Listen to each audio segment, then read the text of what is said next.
नमस्कार, सुप्रभातम। तो कैसे हैं आप सब? आशा है आप सब ठीक होंगे, घर पे होंगे। तो मैंने आपको कल पढ़ाया कि मैंने वेदांत दर्शन पढ़ा रहा हूँ और मैंने उसके अंदर आपको कराया था अनुबंध चतुष्टय। अनुबंध चतुष्टय का मैंने पहला अनुबंध कराया था आपको अधिकारी। अधिकारी का मैंने आपको पूरा करवा दिया। उसका अधिकारी का एक भाग रहता है साधन चतुष्टय। साधन चतुष्टय पहले था अनुबंध चतुष्टय, अनुबंध के अंदर ही था साधन। तो वो साधन भी चतुष्टय होता है, 4 प्रकार का होता है। तो कौन कौन सा होता है वो साधन चतुष्टय? पहला तो वो होता है साधन। साधन वो होता है जो उसको पढ़ने का अधिकारी है। तो वो कैसा कैसा होना चाहिए? जिसको नित्य अनित्य वस्तु का विवेक ज्ञान होना चाहिए। तो नित्य वस्तु कौन सी है? नित्य वस्तु है ब्रह्म नित्यम।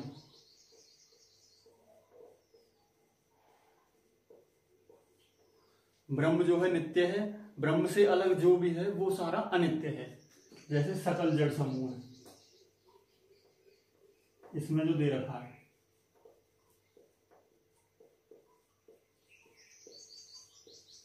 अनित्य है। तो क्वेश्चन पूछ सकता है नेट में कि नित्य नित्य वस्तु का विवेक ज्ञान जो किसके अंदर आता है? तो वो आता है साधन चतुष्टय के अंदर। और नित्य पूछ सकता है नित्य क्या है? तो ब्रह्म नित्य है, ब्रह्मैव नित्यम। और अनित्य क्या है? नित्य अनित्य। अनित्य है सकल जड़ समूह है अनित्य, मतलब ब्रह्म से अलग जो भी जड़ है, जो भी कुछ है, सारा कुछ संसार है जो, वो सब है अनित्य, मिथ्या। तो ये इन्होंने बताया। उसके बाद दूसरा है हमारा, हाँ एक चीज, एक लाइन और याद रखना, नित्य नित्य नित्य विवेक ज्ञान उपासना आदि से किसकी प्राप्ति होती है? पितृलोक, सत्यलोक जिसको बोलते हैं, पितृलोक सत्यलोक।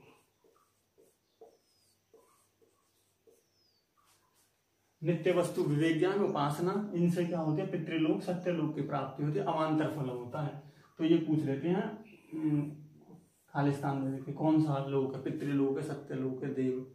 तो उसमें पितृलोक सत्यलोक इन दोनों में से कोई ना वो उत्तर था उसका। ठीक है, ये ध्यान रखना। गर्मी बहुत पड़ रही है, लाइट तो आ रही है और पंखा बंद कर रखा है। तो दूसरा है कौन सा? पहला हो गया। दूसरा है इहाम उत्तर फल भोग विराग, मतलब इस लोक की और दूसरे लोक की दोनों की वस्तुओं से जिसकी विरक्ति है, जिसको कोई राग नहीं है उसमें, ऐसा ऐसा होना चाहिए साधन। तो इस लोक की कौन कौन सी होगी? सृक्वनिका, मतलब चंदन हिंदी में, और पुष्पमाला आदि।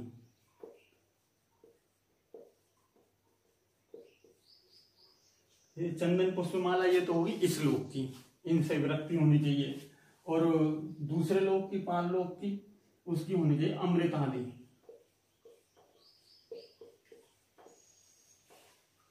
तो ये इनसे विरक्ति होनी चाहिए कर्ता की, जो साधन है।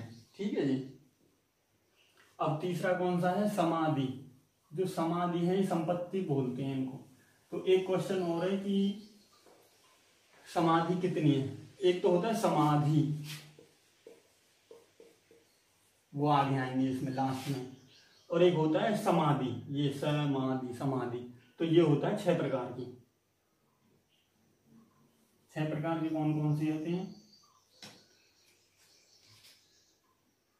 सम, दम, उक्रति, तितिक्षा,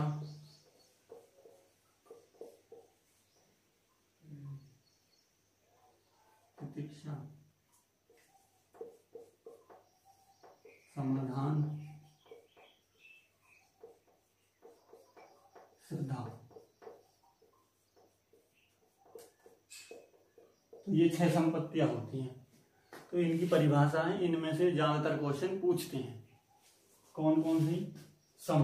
तो इसका याद करना आपको ट्रिक के माध्यम से बताता हूं मैं आपको कैसे याद करना है इसको। सम क्या है? श्रवण आदि, व्यतिरिक्त विषयेभ्यो मनसो निग्रह। तो इसको श्रवण आदि व्यतिरिक्त विषयेभ्यो मनसो निग्रह, ये है इसकी पूरी डेफिनेशन। तो सम को आपको श्रवण से याद करना है। सम श्रवण पूछ भी लेते हैं इसको कई बार, ज्यादातर तो ये पूछते उपरति, ये बहुत बार पूछा गया है। और इसको ज्यादातर पूछते रहते हैं, अगर इसमें से क्वेश्चन आ रहा तो ये पूछेंगे ज्यादातर। और दम क्या है? बाह्य इंद्रिय नाम।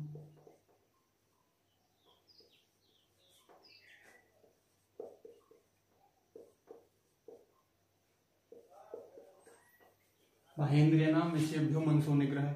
तो ये क्या, बाह्य इंद्रिय जो होती हैं, दम को करना बाह्य इंद्रिय से याद, सम को करना श्रवण आदि से याद, और दम को करना बाह्य इंद्रिय से याद। ठीक है, ये दो होगी। अब उसके बाद है ये, इसकी दो डेफिनेशन दे रखी है उन्होंने, दो परिभाषाएं उपरति की। निवर्तिताम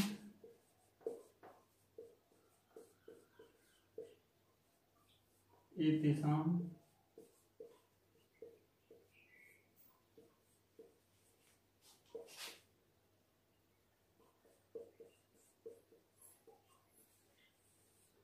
उपरमन उपरमति। इसको ट्रिक याद करने की उपरमति एक तो ये सबसे बड़ी डेफिनेशन है इसकी, दूसरे भी बताऊंगा अभी। तो निवर्तिताम से याद कर लो, या उपरमन, उपरमन, उपरमति में क्या होगा, उपरमन होगा तब उपरमति होगी। यहाँ तक वो डेफिनेशन लिखेंगे देंगे आपको। तो ये क्या है, निवर्तिताम एतेषाम तद्वद्व्यतिरिक्ति उपरमनम उपरमति, तो ये याद करना। और दूसरी डेफिनेशन कौन सी है, विहिताम, विहितानाम एतेषाम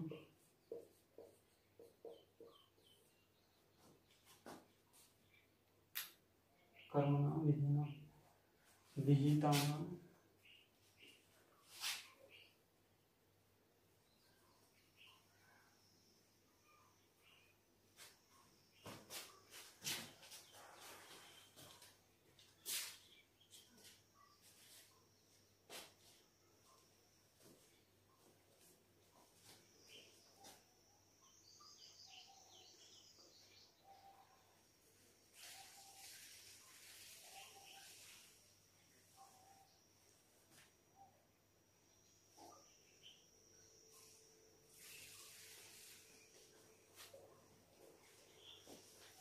दूसरी है विहितानाम कर्मणाम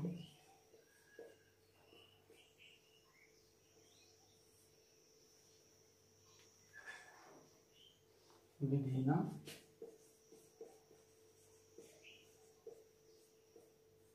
परित्याग।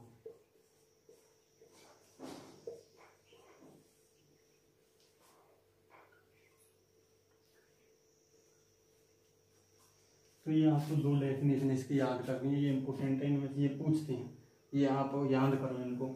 निवर्तिताम एतेषाम तद्वद्व्यतिरिक्ति उपरमणम उपरमति, इसमें तो उपरमण बनाएगा ज्यादातर। ये तो कई बार पूछते हैं, ज्यादातर ये पूछते हैं विहितानाम कर्मणाम विधिना परित्याग। तो ये याद कर लो, उपरमति की क्या, विहितानाम कर्मणाम विधिना परित्याग। विहित जो कर्म है उनको परित्याग करना, तो उपरम विहित, उपरमन विहित, उपरम उपरति विहित। तो ये ऐसे इस तरह से आप इसको याद कर सकते हो। और अगला है, ये आप साथ के साथ नोट्स बनाते चलें ताकि आपको आसानी होगी। तितिक्षा, तितिक्षा वो होता है जिसको किसी का कोई आभास नहीं हो, गर्मी सर्दी को जिसका कोई आभास नहीं हो, जिसपे वो सब में एक जैसा रहता है वो। ठीक है, तो तितिक्षा वो होगा शीतोष्णादि द्वंद्व सहिष्णुता।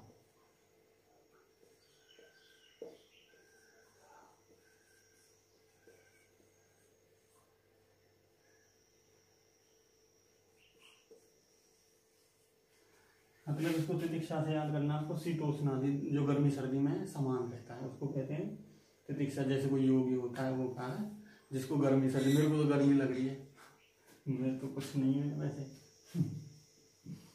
तो ये